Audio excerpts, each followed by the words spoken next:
wa wilaya Mjini Magharibi, Dr. Said Mrisho ameendelea na ziara zake za kukagua utekelezaji wa sheria katika wilaya yake, ambapo leo Aprili 28 amefanya operation maalumu katika eneo la Kilimani. Katika ziara hiyo alikamata mbuzi waliokuwa wamefungwa katika maeneo yasiyoruhusiwa, akieleza kuwa hatua hiyo inalenga kulinda mazingira ya mji na kuhakikisha utaratibu unazingatiwa. Amesema uwepo wa mifugo katika maeneo ya mjini bila kufuata taratibu unachangia uchafuzi wa mazingira na kuathiri ustawi wa wananchi. Tunaendelea kupiga msumari, tunaendelea kuzifanya operesheni zetu, tunaziita kimya kimya, lakini tunatumia vyombo vya habari kupeleka message kwa watu wengine waliokuwa hawapo hapa kuona kwamba kuna hizi hatua zinachukuliwa.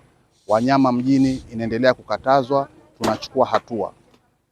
Tuambie wananchi, tuna task force mpya kabisa tumeizindua jana, na hiyo nayo tutakwenda nayo kwa kila maeneo tukifanya operation zetu. Katika hatua nyingine, Dr. Mrisho alifanya operation katika eneo la Malindi ambapo alifanikiwa kukamata mashine kadhaa za kuchezea kamari, huku akisisitiza kuwa vitendo hivyo ni kinyume na sheria na vinachangia kuporomoka kwa maadili katika jamii, hususan kwa vijana, huku akitoa onyo kuwa serikali itaendelea kuchukua hatua kali dhidi ya wote wanaojihusisha na shughuli hizo haramu. Tutaendelea kuyadaka moja baada ya moja. Na tukisema kimya kimya, tunamaanisha kwamba hatutotoa taarifa kama tunakuja. Kimya kimya maana yake hizi video watu pia waone kwamba bana mkuu wa wilaya anazihanti zindude. Na leo pia nimeshirikiana na baraza la manispaa, nimeshirikiana na mstahiki meya kuhakikisha kwamba, kwa sababu hawa ndio wanaotoa leseni, hawa ndio wana nguvu kazi ya wajasiriamali ambao Mheshimiwa Rais anawapa mikopo, halafu leo wananunua vitu kama hivi kuharibu watoto na vijana wengine.